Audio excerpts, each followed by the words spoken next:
Hello everyone. ये death book का episode है। इसका टॉपिक है द रिडल ऑफ री इनकारनेशन। एक्चुअली सदगुरु कहते हैं कि लोग अपनी प्रेजेंट लाइफ को ही नहीं संभाल पाते, तो पहले के जो जीवन हैं उनके बारे में तो क्या ही वो करेंगे। ना ही हम अपने थॉट और इमोशंस और रिलेशनशिप को हैंडल कर पाते हैं, तो पिछले जन्म में या आने वाले जन्म को हैंडल करना तो बहुत ही मुश्किल है, पॉसिबल नहीं है। यहाँ गुरु उस प्रोसेस को बताते हैं जब मनुष्य का जन्म होता है, वो माँ के पेट में पनपता है। 40 टू 48 डेज के बाद उसमें जीवन आ जाता है। कुछ रेयर केसेस में it may take a little longer. यदि 48 डेज के बाद भी उसमें लाइफ नहीं आती है, तो इसका मतलब है कि कोई एक्स्ट्रा ऑर्डिनरी होने वाला है। कहा जाता है कि गौतम बुद्धा की मदर को कहा गया था कि आप एक अद्भुत व्यक्ति को जन्म देने वाली हैं। 45 से 65 डेज के बीच में यदि माँ की आंखें अपनी मदरहुड की फीलिंग से भर आए, या वो ओवरलोडेड हो, या उसको ब्राइट ब्लू कलर दिखे, या सपने में साफ दिखाई दे, तो इसका मतलब है कि कोई बड़ा ही व्यक्ति आने वाला है। माँ उस बच्चे को जन्म देती है, और इसके साथ साथ वो प्रेगनेंसी के टाइम पर क्या करती है, क्या चीज़ें नहीं करती है, क्योंकि उससे उस बच्चे पे बहुत इम्पैक्ट पड़ता है। वो उस बच्चे को हायर कॉन्शियसनेस तक ले जाता है। To be meditative, to be loving would ensure a pleasant dream. अब क्वेश्चन ये आता है कि क्या पास्ट लाइफ की मेमोरी बच्चों में होती है? तो गुरु कहते हैं ऐसे काफी सारे एविडेंस या प्रमाण हैं कि कुछ बच्चों में पास्ट लाइफ की मेमोरीज होती हैं। इवन 70-80% बच्चे जो 3 से 6 महीने के होते हैं, उनमें तो वो मेमोरी होती है, क्योंकि उसके बाद वो मेमोरी धीरे धीरे खत्म होने लगती है। उनको अभी क्योंकि प्रेजेंट लाइफ अपनी डिसाइड करनी होती है, लेकिन धीरे धीरे पिछले जन्म की यादें कंसोलिडेट होती जाती हैं। गुरु कहते हैं ब्रेस्ट फीडिंग करवाना बच्चों के लिए बहुत ज़रूरी है। उससे लोग उनसे पूछते हैं कि क्या लोग सेम जेंडर में पैदा होते हैं? तो गुरु कहते हैं कि मेमोरी, ये ज़रूरी नहीं होता है कि जो मरने वाला व्यक्ति है वो सेम जेंडर में पैदा होगा या नहीं होगा। ये उसकी लॉन्गिंग पे डिपेंड करता है, यानी उस समय उसकी क्या इच्छा थी। दूसरा, इनफैक्ट पिछले जन्मों का की जो मेमोरी है, यदि वो याद आ जाती है तो उससे लाइफ को चलाना भी काफ़ी मुश्किल हो जाता है। It is hard to handle. It is not within the capacity of the mind to absorb that kind of memory. तो वो टूट भी सकते हैं। इसीलिए मेमोरी का जो डाटा है वो डिलीट हो जाता है।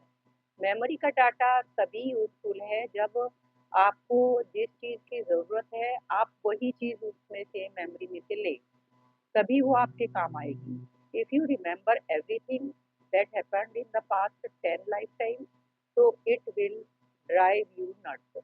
उससे आप पागल भी हो सकते हैं, किसने क्या कहा था आपको, क्या किया, ये सब चीज़ें सोचकर आपका दिमाग डिस्टर्ब हो सकता है।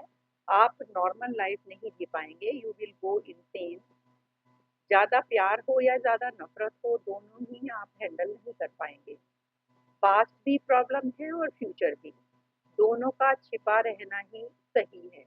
यदि कोई पास्ट या फ्यूचर जान जाए, तो वो उलझ जाएगा। बोथ कंपल्सिव लव और कंपल्सिव हेट प्रॉब्लम बन सकता है।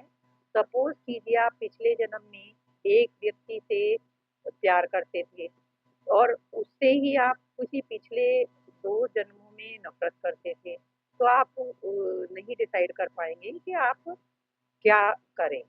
तो जैसे आप सपोज़ पिछले जन्म में कोई औरत थे, और आप सुबह उठते हैं और अपने आप को एक मैन के रूप में देखते हैं, तो आप में कन्फ्यूज़न होता है, स्ट्रगल होता है। तो आप सभी मेमोरीज़ को यदि ठीक से हैंडल नहीं कर पाएँगे, तो आपके जो रिस्पॉन्स करने का जो तरीका है, वो भी बहुत ही प्रॉब्लमैटिक होगा। आपका तरीका तभी सही हो सकता है जब आप रिस्पॉन्स बिल्कुल नॉन डिस्क्रिमिनेट तरीके से करें या सीमलेस होकर करें। सपोज आपको लगे कि पास्ट लाइफ में आप किसी से प्यार में थे, तो आप सेम उसी तरह रिएक्ट करेंगे। जब जैसे कि आप उस व्यक्ति से कभी दुश्मनी के रूप में कर सकते थे, तो आप डिफरेंटली बिहेव यदि नहीं करेंगे, आपका रिस्पॉन्स यदि सेम होगा, तो आप कर्मा को नहीं बढ़ाएंगे। जब आपका रिस्पॉन्स सेलेक्टिव होगा, you only multiply karma. If you bring yourself to heightened awareness, तो पता होगा आपको कि किसी भी परिस्थिति में कैसे रिस्पॉन्ड करना है, कारण चाहे कुछ भी हो। If you are in such a seamless state of response, तो पास्ट और फ्यूचर सारी चीजें आप हैंडल कर लेंगे। गुरु कहते हैं, अब उनसे अक्सर लोग ये पूछते हैं कि हिटलर इतना क्रूअल था, उसने लाखों लोगों को मारा, तो वो तो एनिमल बना होगा अपनी नेक्स्ट लाइफ में। और महात्मा गांधी जो अहिंसा को फॉलो करते थे, वो तो रिच या फेमस व्यक्ति बने होंगे। एक्चुअली में क्वेश्चन ये है कि री इनकारनेशन कैसे काम करता है। तो गुरु इसका आंसर देते हैं कि सभी लोग दोबारा जन्म ले, पहले तो ये बात बहुत जरूरी नहीं है। दूसरी बात, जो व्यक्ति देखने में क्रूअल है, रूड है, और जैसे कि वो दुनिया उसको देखती है, ज़रूरी नहीं है कि वो वैसा ही हो। और संत आदमी जो अच्छा दिख रहा है, ज़रूरी नहीं है कि वो वैसा ही हो। कुछ भी हो सकता है। एक्चुअली लोगों की कुछ अर्जेस और डिज़ायर होती हैं। डिज़ायर से कर्मा बनते हैं। It is the violation attitude towards life. कुछ डिज़ायर जो पूरी नहीं हो पाती। फॉर एग्ज़ाम्पल, कोई व्यक्ति इतना पैसा कमाना चाहता है कि वो अपने आप को एक अमीर व्यक्ति के रूप में देखना चाहता है, पर वो उस लाइफ में उतना पैसा नहीं कमा पाता, तो उसकी वो इच्छा अनफुलफिल्ड रह जाती है। It is a particular quality जो उसको डोमिनेट कर जाती है। तो उसी तरह की बॉडी और परिस्थिति वो अगले जन्म में भी पाता है। इसमें कोई, आप ये नहीं कह सकते कि ये कोई पनिशमेंट है या रिवॉर्ड है। नेचर आपकी टेंडेंसी के हिसाब से आपकी बॉडी डिसाइड करती है। सांप सीढ़ी का खेल चलता रहता है। तुम सांप सीढ़ी ऊपर चढ़ते हो, लेकिन ऊपर जाने पर सांप काट लेता है और तुम फिर नीचे आ जाते हो। लेकिन कोई व्यक्ति यदि स्पिरिचुअल पाथ पर आगे बढ़ता है, तो सांप के काटने का डर उसमें नहीं होता, क्योंकि उसके कर्मा नहीं बनते। जैसे ही आपका फोकस खुद पे आ जाता है, जैसे ही अवेयरनेस आ जाती है, तो तुम कर्मा नहीं बना पाते और वो खत्म हो जाते हैं। फिर जो सिर्फ स्टोर्ड कर्मा है, उनको ही हैंडल करना होता है। अन्यथा होता ये है कि लोग कर्मा करते रहते हैं और उतने ही कर्मा वो बना लेते हैं। मीन्स एक तरफ से वो कर्मा खाली करते हैं और दूसरी तरफ से कर्मा भरते रहते हैं। There is no end to it. Nature आपके साथ कुछ नहीं करती, और एक्चुअल में ये अच्छा भी है। आपको अपने ऊपर खुद ही काम करना है। Nature will not know what to do with you. It can not push you this way और that way. It can not make decision on you. It gives you an advantage. That is the significance of equanimity. Rebirth का concept ये है कि यदि कोई व्यक्ति अपनी previous life में कुछ क्वालिटीज रखता है, तो वो अपने जो अगला जन्म है, वो उसमें भी वो उनको लेके पैदा होगा और समय आने पर वो कुछ बहुत अच्छा काम करेगा। सदगुरु कहते हैं उनके साथ भी यही हुआ है। हालांकि इस जन्म से पहले भी वो 2 लाइफ टाइम में एनलाइटमेंट ले चुके हैं, पर वो अपने बचे ही हुए कामों को पूरा करने आए हैं। उसके लिए उन्हें एक बॉडी चाहिए थी, एक perfect body in terms of management of energy. हर घटना उनकी लाइफ में उसी तरह से हुई जैसा होनी चाहिए थी। 12 साल की उम्र तक वो एक शरारती बच्चे थे, लेकिन उस समय उन्हें एक बेस्ट योगा टीचर ने योगा सीखने के लिए इंस्पायर किया। नेचर में वही होता है जो एक्चुअल में होना चाहिए। नेचर कभी भी थॉट और इमोशंस के हिसाब से डिसाइड नहीं करती, वो टेंडेंसीज के हिसाब से डिसाइड करती है। थॉट से आप गलती कर सकते हैं, but with tendencies there can be no mistake. For example, आज जो चीज़ें करनी आपको सही लगती हैं, हो सकता है कल वो चीज़ें आपको लगे कि गलत है। थॉट का एक बहुत ही लिमिटेड डेटा होता है। Most of the thoughts are just a mistake but nature operates out of tendency. For example, एक मैंगो का ट्री है, वो ये नहीं सोचता कि मैंगो को कैसे प्रोड्यूस करना है।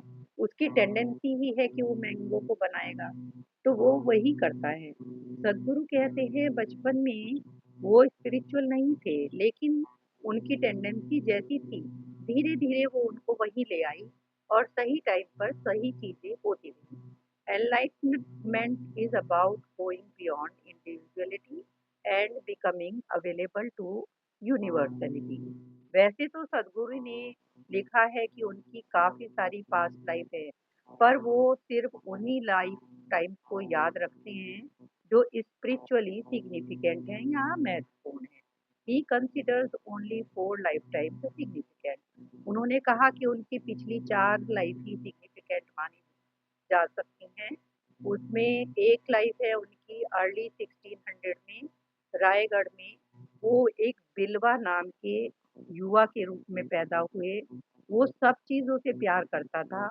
वो जो बिलवा था, वो शिव का भक्त था और सांपों को बहुत प्यार करता था। पर उसे रिलीजियस जो चीज़ें थी वो उनसे रिबेल करता था और उसके इस रिबेलियस नेचर की वजह से उसको सजा दी जाती है। उसको एक यंग एज में ही पेड़ से बांधकर सांप से कटवा दिया जाता है। लेकिन मरने से पहले वो अपनी सांसों को देख पाया। उन कुछ पलों में ही I mean few minutes of breath watching, उसमें स्पिरिचुअल प्रोसेस शुरू हो गया जो इंसान का फ्यूचर बदल देता है।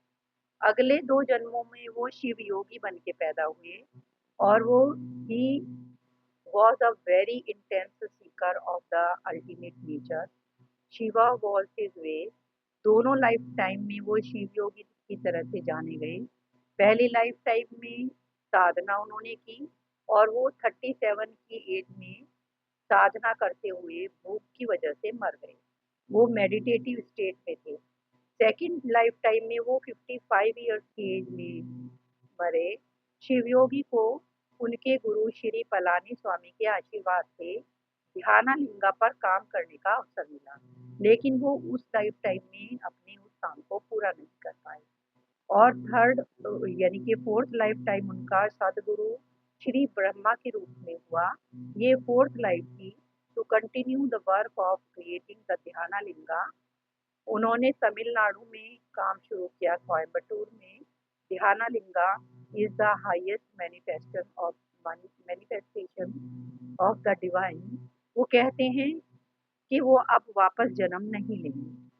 There is the Dhyanalinga, so there is no need to hang on forever. Thank you so much for listening.